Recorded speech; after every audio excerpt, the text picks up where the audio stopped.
Aloha. Aloha. Jeff is one of my dearest friends, and the best advice he ever gave me was get a grip, because I was whining about my daughter being here, and my sister didn't go to the parent meeting, and I was at my office, and I was upset because now I wouldn't know how my daughter was doing, and so I'm emailing Jeff, and he says, get a grip. She's safe.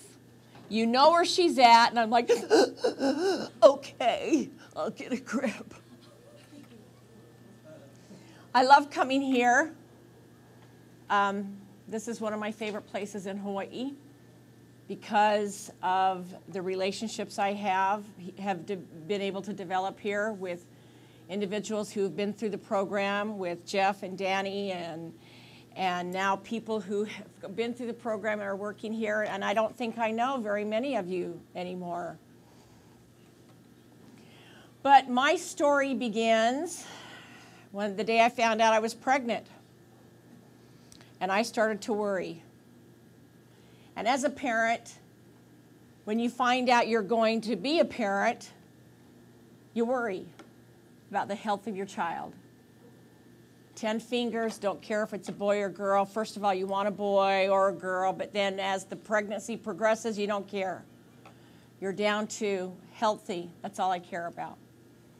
5 fingers on each hand, 5 toes on each foot. And then you worry when they're older and they're falling down. The hardest part, I think, of a toddler's life is learning to walk. And you look at it from, I'll watch little children as they're trying to walk. And what happens? They fall. What do? They fall, they crack their head open. What do? If you said, please don't get up anymore, you're going to get hurt, don't do that anymore, what do? Why do we lose that? What happens in our lives that we lose that? That will to get back up. Something happens in the world. We listen to too many people who don't know the truth, who tell us who we should be, what we should be, how we should be, and we go, oh, can't do it. Can't do it. Not going to try, can't do it. But when we were little, we did the hardest thing we would ever learn to do. We learned how to walk. We learned how to feed ourselves. How many times does a little child tell their parents, no, I want to do it, I want to do it?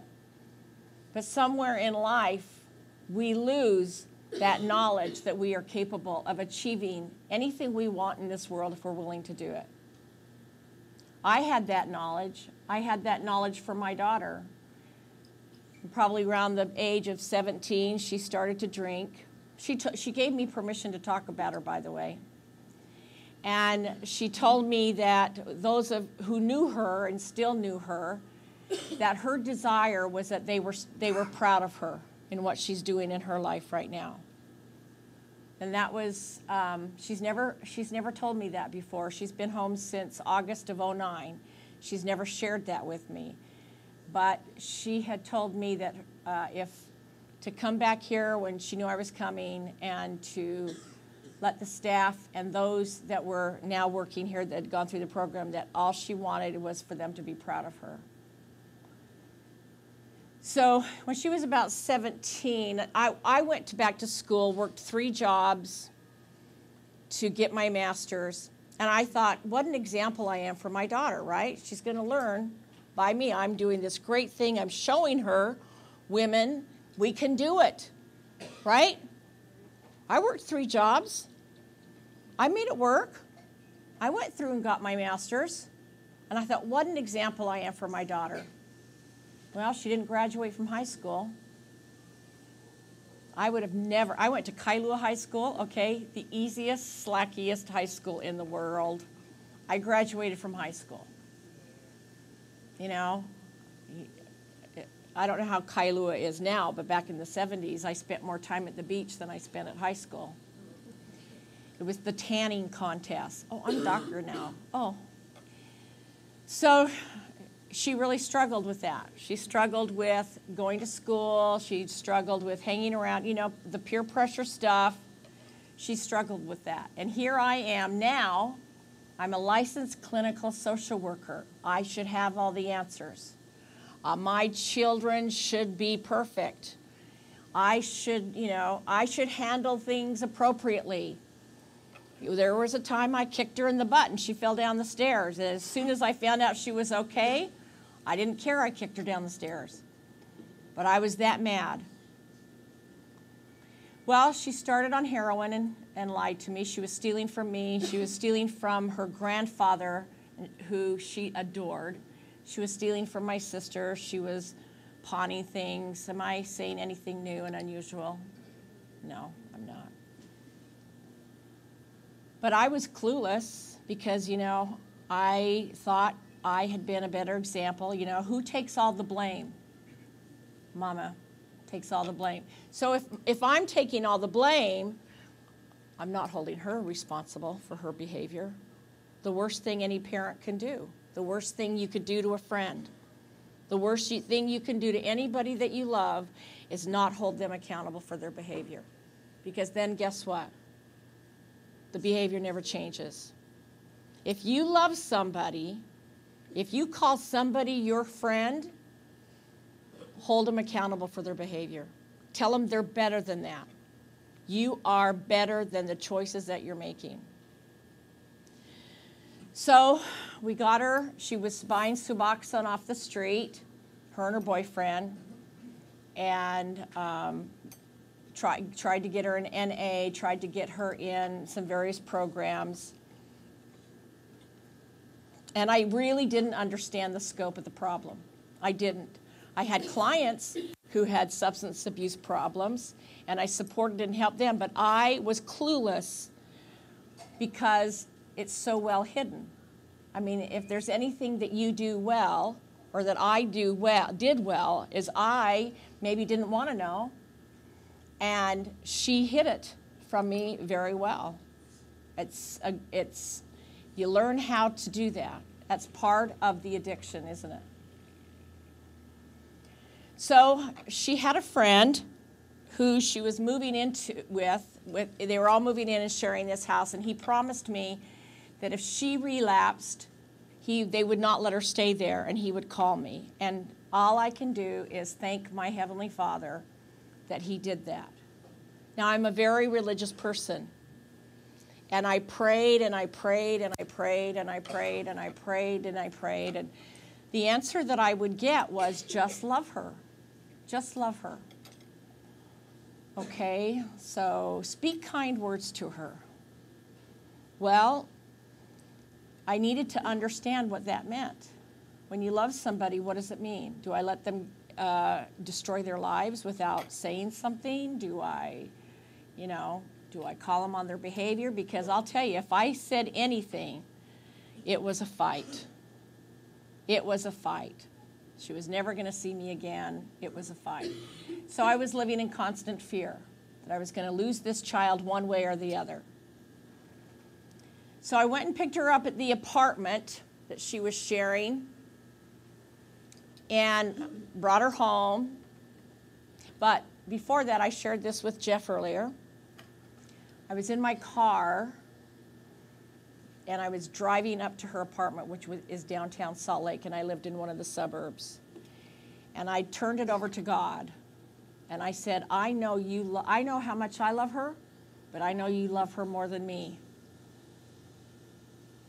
I'm going to stop right there, and now I'm going to go back to 1970. It's okay, you could figure out how old I am now. When Habilitat started, I was going to school here, and I knew of Habilitat. And I knew of Vinny, and I had friends who had gone through Habilitat. And then my brother-in-law and my sister have Town and Country Stables in Waimanalo, and they had done some rodeos for Habilitat. So I was very well of Habilitat. During this whole process, that thought never came to me, Habilitat. Never came to me.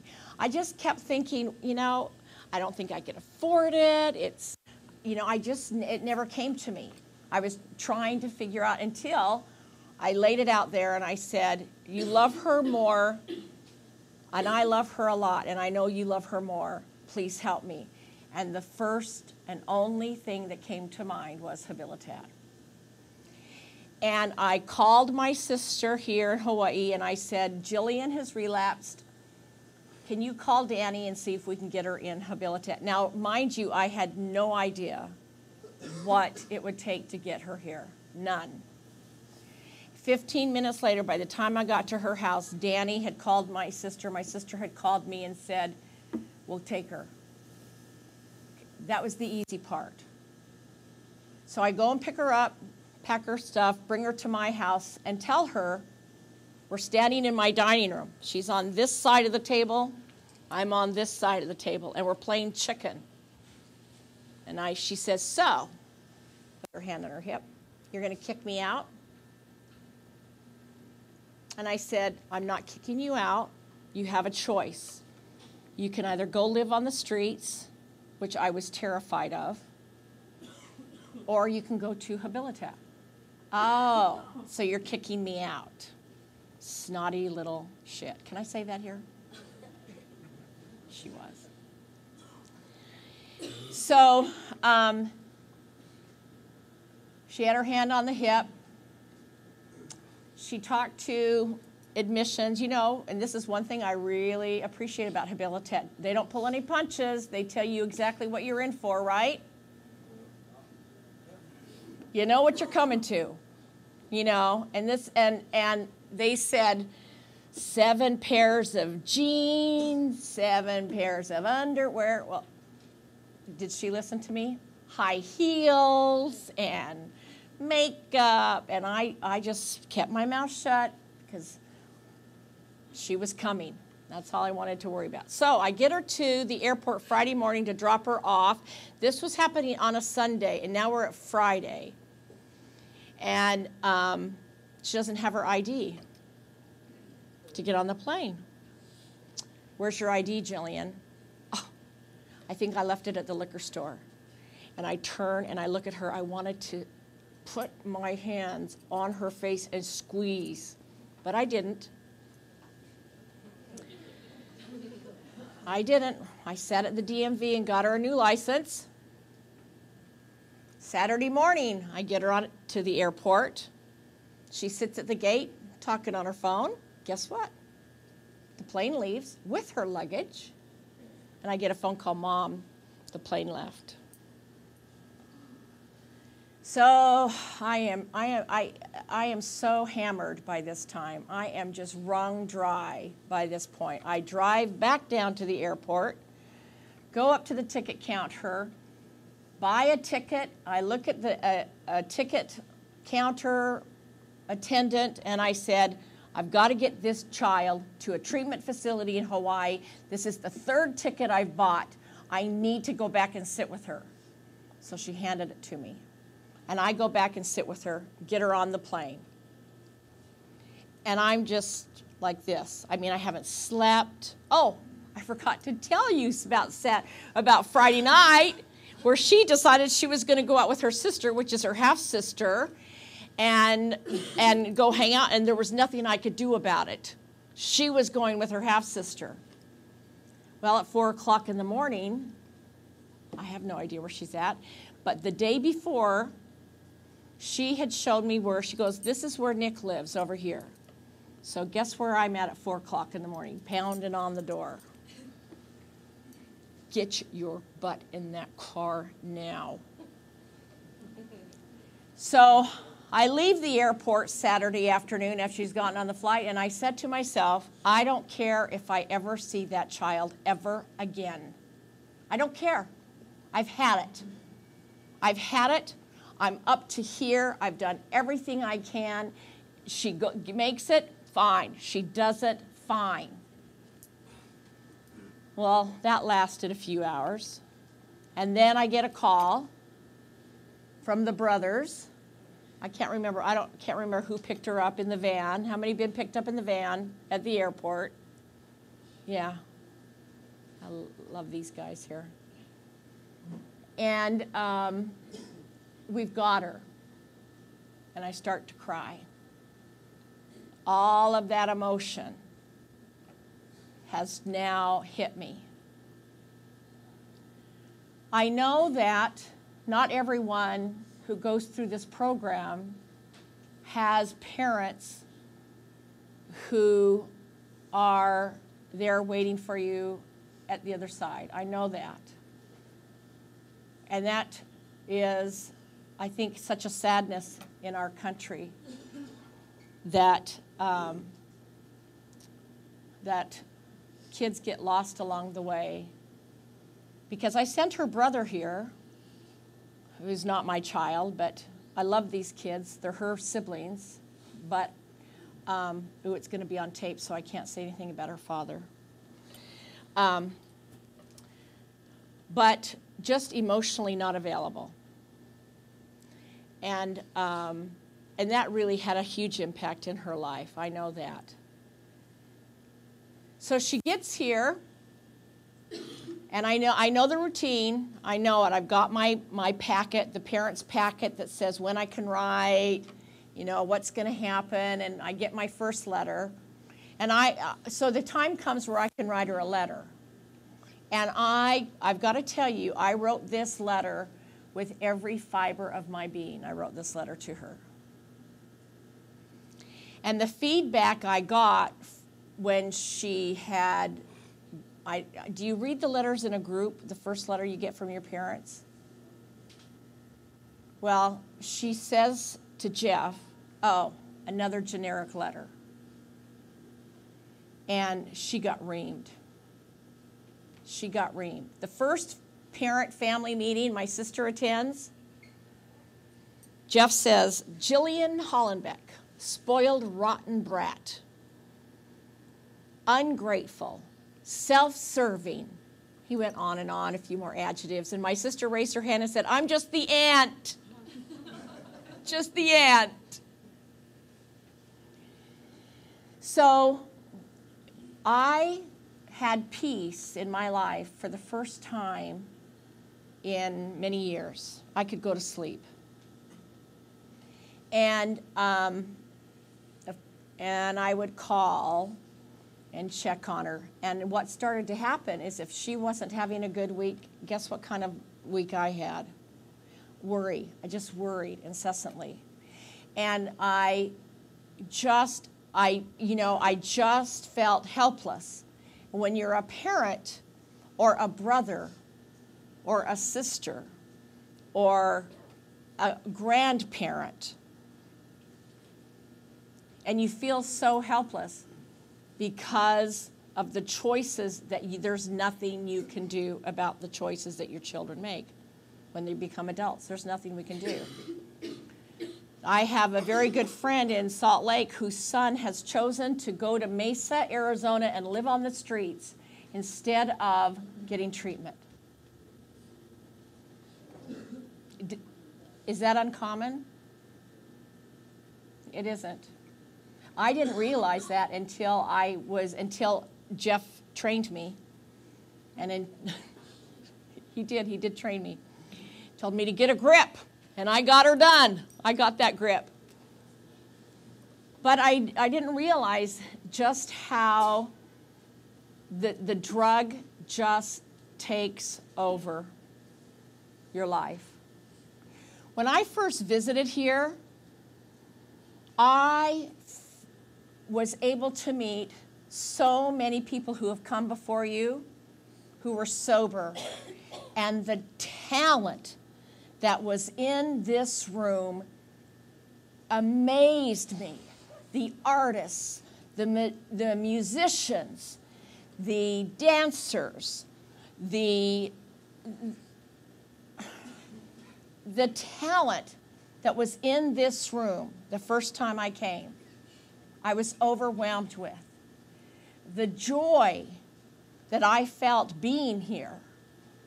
This became one of my favorite places to come. Because there's something about falling down and learning I can get back up and accomplish something. I don't know if Gillian still holds the title of the most dishpans, but she was a stubborn little shit. And she had other things she had to deal with besides substance abuse. She had an eating disorder. She had a body image issue, which she had been here for about 1.5 years, and I came, and we were up at the North Shore, you know, at one of the parties there at the White House. And she's walking around going, oh, I'm so fat. Oh, my legs are so fat. And the girls were going, no, Jillian, you're so cute. You're so cute. And I walked up to Jeff and I said, she's got a new habit. And they nailed her for it. I don't know how aware she was, how much that played a portion into part of the addiction. But she had a new addiction. This new addiction of monitoring absolutely everything and having the girls stand behind her and tell her how cute she was. And that wasn't being her friend. That was not being her friend. As much as I knew they loved her, they weren't helping her. And Jeff, I think, made that clear and helped get that straight. He laughs. I know he did. I know he did. So she has had her challenges. Now, I was able to sleep from August 2006 until Christmas Eve 2008. And then I get a call. She's graduating. And my heart went to my stomach. My heart went to my stomach. Because I knew the test was on now. I knew she's going to have to go into the world, because she was mad at me because I wasn't bringing her home. You know, when she was leaving to come here, I said, I'll bring you home afterwards. You know, you can do it. But then after being taught, she needed to stay here and make her own way. The kindest thing we can do for anybody is to support them in being self-sufficient. We don't do that as a country. We don't do that at all as a country. But the kindest thing we can do for anybody that we care about and love is to show them that we're capable. Show them that they can do it on their own. I don't need a man. I don't need a mommy. I can do it. I can do it. I have the tools and the skills, and there are people here that'll help me make that happen. So she got an apartment in Kaimuki. She had a little bedroom about this big. She paid $500 a month for. She got a job. She bought a bike for $25. And for 8 months, she lived here on her own. Was she perfect? No. No, she wasn't perfect. When she came home in August of '09, she had her problems. Guess who she goes back to? Her same old friends. Because she missed them, and they were still there. And my worrying again had begun. Did she really get it? And this is what I have found out. I have had the most wonderful opportunity in my life to make my story known, because my family, I told my family when Jillian came here, I told my friends, I told people I work with that she's at Habilitat in Hawaii. It's a great place. And because of that, I had mothers calling me. One mother with 3 children, one mother with a son, one mother with a daughter, and on and on. In my practice, I was able to provide an opportunity for those who were struggling with addiction. And the 30-day programs weren't cutting it. Well, 30 days, what is 30 days? When you're in a mind fog, what does 30 days do? Nothing. 90-day program, next to nothing. The brain is still healing in 90 days. And we've been able to support a lot of others coming here and experiencing Habilitat. Now, when my daughter first got here, and I didn't know this until after she graduated, she had made a decision that she was never going to talk to me again. Never. Never going to talk to me again. I sent her here. I said, no. I bought a ticket 3 times. But it was your decision. You didn't want to live on the streets, and I wasn't going to accept that behavior anymore. So that was her decision. She was never going to talk to me or see me again. I'll show my mom, right? Till the first time I visited. So about a couple of months ago, we were driving in the car, and she says to me, you know, Mom, I still have nightmares that I'm at Habilitat. Well, guess what? While she was here, I had nightmares that she came home. And there were a couple of times I called and said, is Jillian Hollenbeck still there? And in my nightmare, I would be screaming, what are you doing here? And I would wake up just stressed out. I didn't go into that with her. I sat quietly as a good parent should, hoping that the next words out of her mouth would be mature. And they were. She said, but I think, Mom, it's the only thing that would have gotten my attention. She's given me permission to tell you all these things. And she wants people to know that she's doing well. But you know what? My concern for each and every one of you is after you leave here. What do you do the first 24 hours? What do you do the first 48 hours? Who am I going to hang out with? Who am I not going to hang out with? Who do I allow back into my life? Who do I not allow back into my life? We all have to make those decisions at some point in our life. And we're expected to make those decisions. Those are very mature adult decisions. I don't let people in my life who are going to influence me to where I don't reach my goals. I don't do that. I have a cousin my age without a pancreas because of his alcohol addiction. I had no idea you could live without a pancreas. But he's totally dependent on medications for life and death. Every time he eats, he has to monitor that. Life and death, it was his wall. It's the only thing that got his attention. What is going to get my attention? What is it that I want out of life? Do you believe, and this is where my heart is so full, do you believe that you deserve to have all the wonderful things in life that are out there? Raise your hand if you do.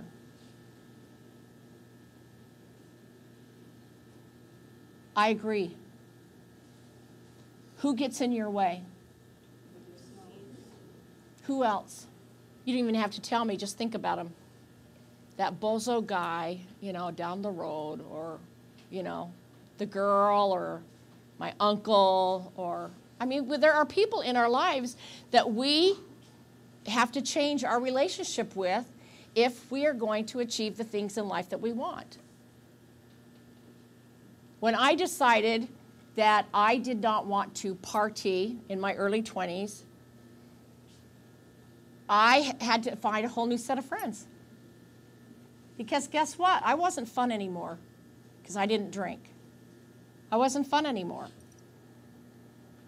So it was a real shock for me. I had to build a whole new support system for me because my goals had changed. My goals were sobriety, my education, and my life.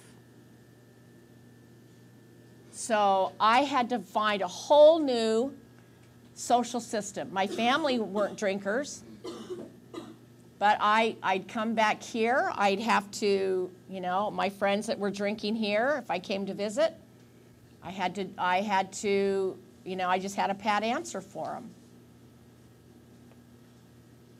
But we have to make big changes in our life. One of the things, positive things that Jillian made in her life was she stopped hanging around with the kids that are still partying. She did that when she went back, and I'm very concerned about it. Very concerned. She met a young man, fortunately, and I was not happy because I think women need an opportunity to grow on their own. I think that's the kindest thing you can do for yourselves. However, this young man was an Iraqi vet, had his bachelor's degree, is getting his master's in business. Not that everybody has to do this, you know. Is getting a master's in public health administration, works at the VA. And Jillian has been supported in reaching her goals because she hooked up with somebody who had the same goals in mind. Do not kid yourself. Do not kid yourself that you're going to reach your goals if you hang out with your old friends that still are using. It won't happen. It will not happen. The kindest thing you can do for yourself is to believe that you're worth it. And I don't know what religion you are. I don't know if you believe in God. I don't know if you don't believe in God. That doesn't mean anything to me. But I read a wonderful book by C.S. Lewis. Do you know who C.S. Lewis is? Tales of Narnia. I think I've even donated a couple here. But he wrote a book called Mere Christianity. And when C.S. Lewis was a young man, he was an atheist, and he was friends with Freud. Pew, pew. That can go on tape. I can't stand Freud. Okay. Yeah. But he was also friends with Tolkien, J.R. Tolkien, who, if you read his books, very Christian, very much Christian. Well, C.S. Lewis had gone back and wanted to read some of the original Greek manuscripts and had an immediate conversion to Christianity. It was like an overnight conversion to Christianity. And he wrote this book called Mere Christianity. And in the book, he's on the front of it, he says, I am not trying to sell you a bill. You know, basically, this is my experience. I'm not trying to tell you to do this. This is my experience. And he gave them as radio addresses. He's from England during World War II. And then they compiled them into a book called Mere Christianity. And in this book, he states that if God loved, and he does it what's called critical thinking. He doesn't like bear a testimony and say, I know that God lives. He uses critical thinking. He said, if A is true, then B has to happen, which equals C. And it's very fascinating reading. It's not about, I'm trying to convince you, this is just how I came to this belief that there is a God. Because I looked at A and I looked at B, and it equaled C. And he said that if God loved one child more than the other, he would cease to be God. I love that quote. We are not our titles.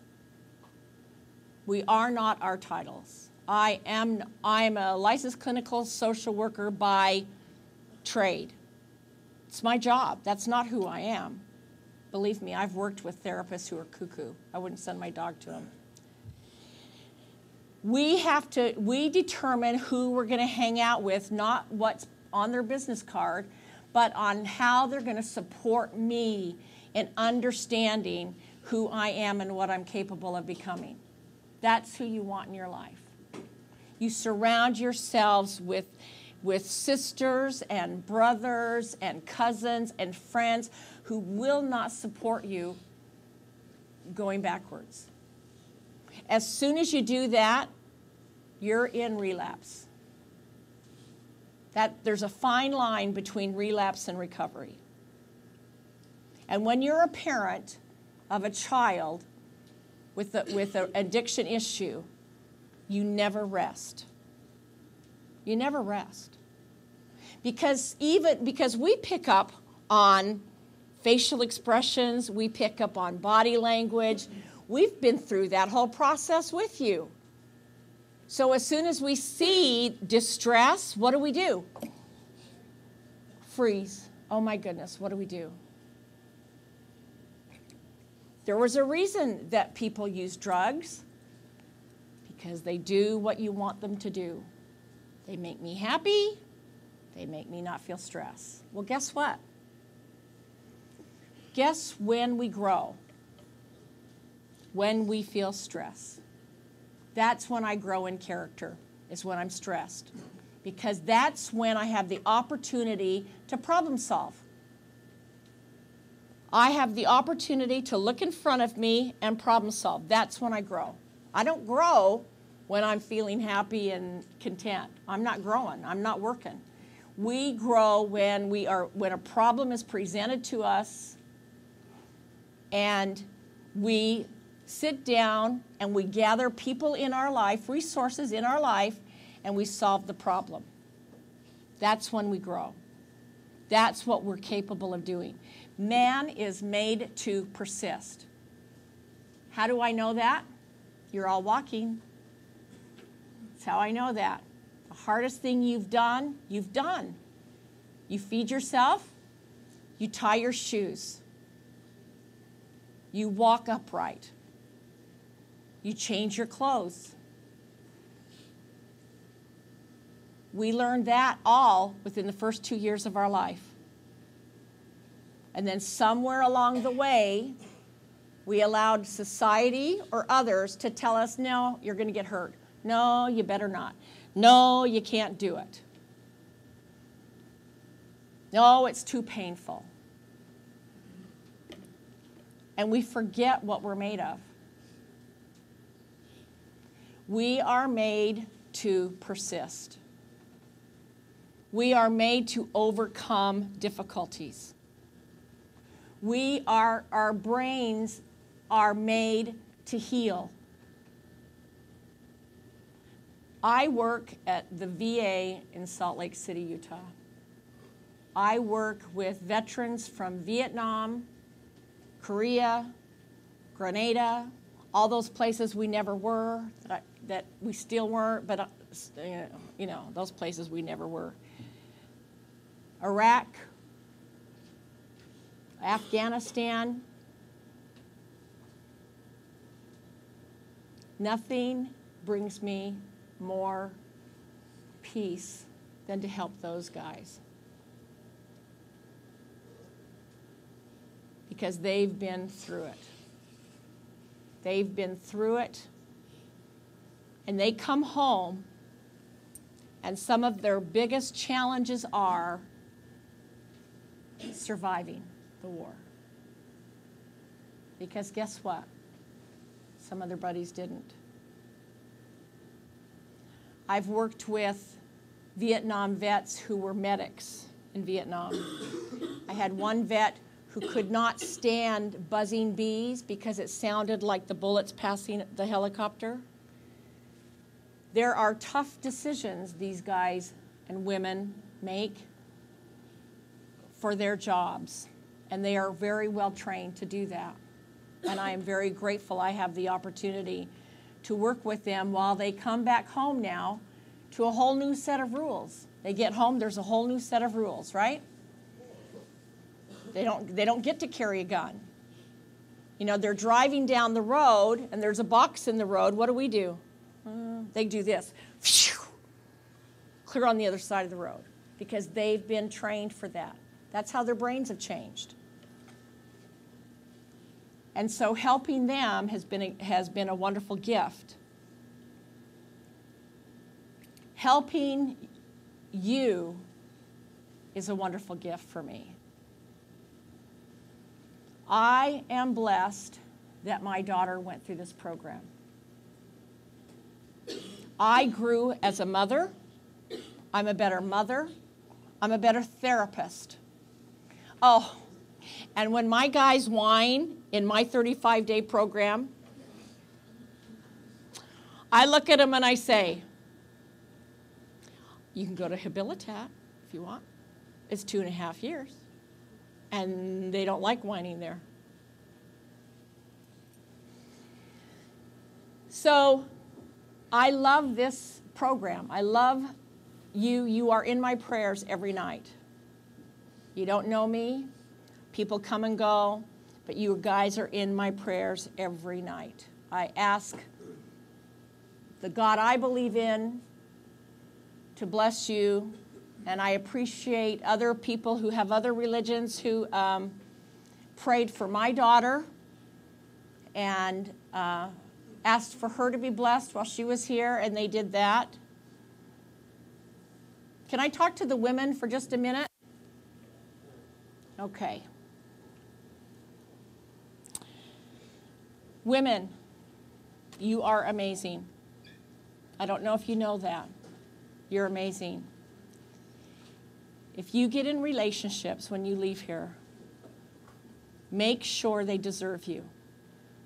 Now, when I asked everybody to raise your hand if you believe you deserve to be happy, everybody raised their hand. I don't know if you all believe it, or if you felt peer pressure to raise your hand, but your choices will determine if you believe it or not. Every woman deserves to be self-sufficient, because when I am self-sufficient, I make choices based on what is best for me. Women and men, if being alone is the worst thing in the world that could happen to you, you will always pick the wrong person. If being alone is absolutely the worst thing that I could live with, you will let anybody in your life. My daughter did it. I've seen her brother do that. I've seen other young men and young women that I've worked with do that. And I'm telling you, being alone is the kindest thing you can do for yourself. Spend time with yourself and learn who you really are. You deserve that. But when being alone, and this happens for men and women that I've worked with too, is worse, then I'll be with anybody. And I want you to know, nice is not a character trait. Okay? How many of you gone out with a guy or a girl and go, oh, they're nice? Bill Clinton was nice. I don't care what your political views are. He was not a gentleman. I'm just saying. Just saying. You can have your... Nice is the way I choose to behave in the moment. It says nothing about me as a person. Kindness is what I'm looking for. And do you know how I find out if somebody's kind? I watch them, and I see how they treat other people. Because if somebody's trying to get my attention, they can be really nice to me and really kind to me. It means nothing. But if I see how they treat, if I watch and see how they treat other people, I will get to know who those people are. I had a vet that I was working with. And we have a process group that we hold every day at 1 o'clock. And he's there, and he wants to go out on a pass and go meet with Voc Rehab. And I said, you better be back by 1 o'clock. And he said, it's 12:30. It usually takes a couple hours. You better be back by 1 o'clock. You mean I have to wait another couple of weeks before I get an appointment? If you're not back by 1 o'clock, I guess so. The next time I saw him, I'm coming into our building, And he comes up and he just slams the door. Good morning, slams the door. I know more about what he's going to struggle with out there than he knows I know. Because what's his expectation? I want what I want when I want it. And what am I going to do if I don't get what I want when I want it? He's going to act out. Now, he's been sober for 2 months. We find out who our friends are by their kindness, because when we are in relationship, there's only 2 things you're responsible for, okay? Just 2. Being honest and being respectful. That's it. Honest and respectful. I get to set my boundaries. You don't like my boundaries. Red flag number 1. Red flag number 1. There's a great book, I don't know if I've sent it, it's called The Gift of Fear. And it's about following your intuition. And it's written for women by Gavin DeBecker, who is a security consultant. And he specifically wrote this book for women to support them in listening and following their intuition. If you don't have it, I'll send it here for you to read. But the same goes for men. Men, do you believe you have intuition? Gut feelings? Talk to any police officer, talk to any fireman, anybody like that. They'll tell you they follow their gut. If you're a parent, you follow your gut. I remember many times I'd just say, don't feel good about it. If I don't feel good about it, it's not going to happen. I learned that lesson when I was young. Stay in touch with your intuition, because that is, it's Latin or Greek, and it means to warn. It's a different part of the brain that functions. It's a faster, it's not a part of logic. It's a faster part of the brain that warns you. You talk to any soldier, you talk to anyone, they're going to follow that before they follow logic. Because your brain is picking up all kinds of stimuli all the time. But it can't logically break it down for you. So it goes into the part of the brain that stores it. And then when familiar things happen that are a danger, it's alerting you. Follow your intuition. If I could leave you with some advice, and I know advice is cheap, but I tell you because you're in my prayers every night. I pray for all of those. I pray for Jeff. I pray for Danny. I pray for Bill. I pray for Russell. I pray for all of them to support you in getting whatever it is that you need. And that I pray that you will receive your own ahas that you need that are going to help you move forward in your life. Because I believe that one day, and this is my belief, that if I ever meet you on the other side, that I will know you.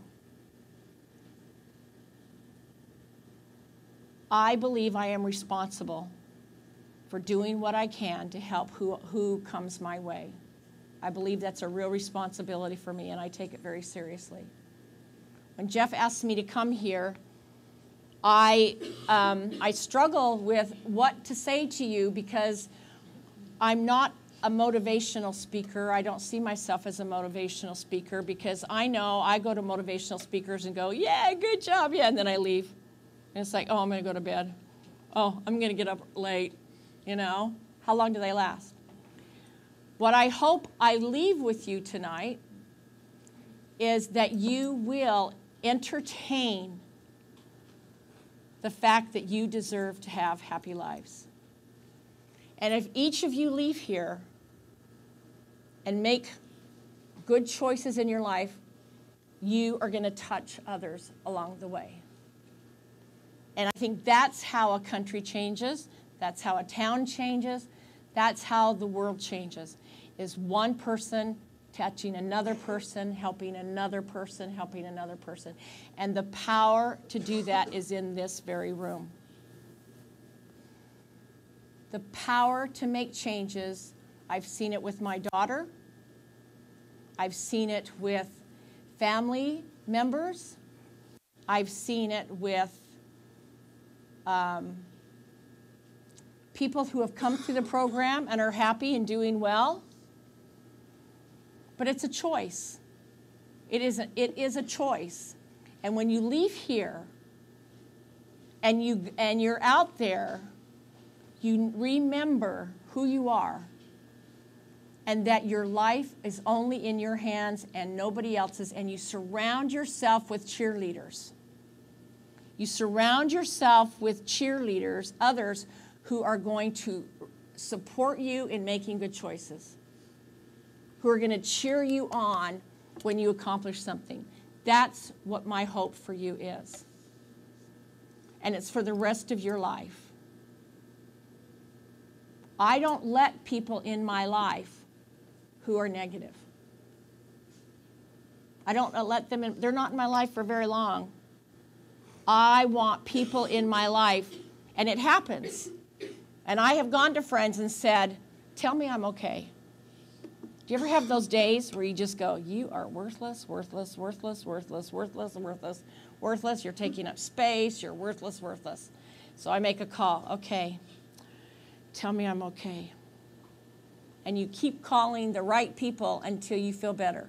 This is just stress. That's what it is. It's stress. But you find those cheerleaders in your life that are going to support you in becoming who it is you want to be. Because we are going to have impact on people's lives. We're just going to choose how we impact them. I can choose to have a positive impact in the world, or I can choose to have a negative impact on the world. And that's called empowerment. Nobody can ever take that away from me. There's another great book. If you don't have it, I'm going to send it. It's called A Man's Search for Meaning. It's written by Viktor Frankl. It's about Austrian psychiatrist who was in Auschwitz. And he talks about how people lived their lives in Auschwitz determined the kind of lives they had after Auschwitz.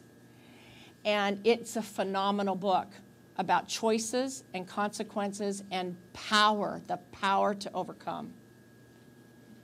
I could go on and on because I'm standing here. I want to give you everything I have inside of me, and I know I can't do it. Does anybody have any questions for me? Thank you very much for coming by and sharing what you had.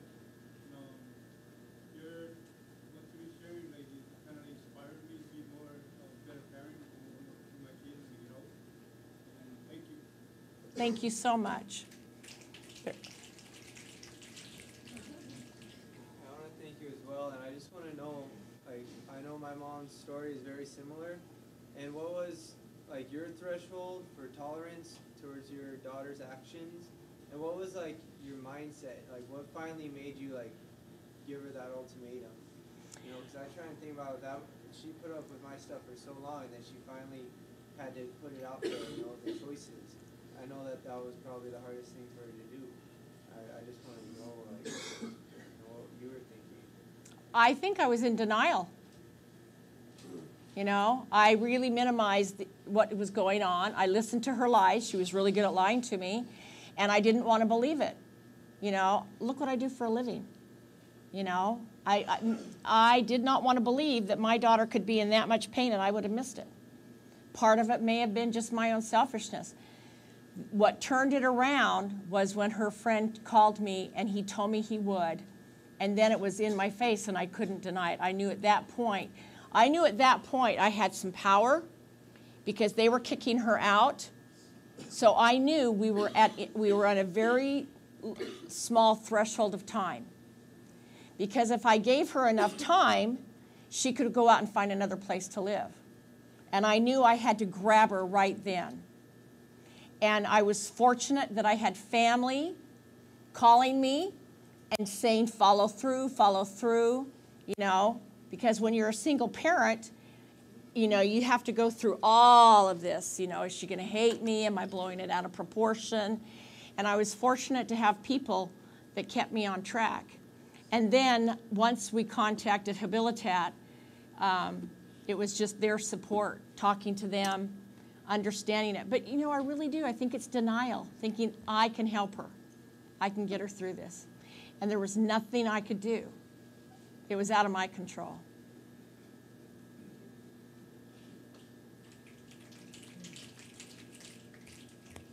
Anything else?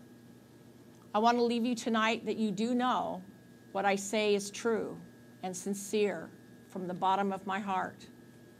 That nothing brings me more joy than to come here and meet with all of you and to see those that are working here and have that. The connection for me is there.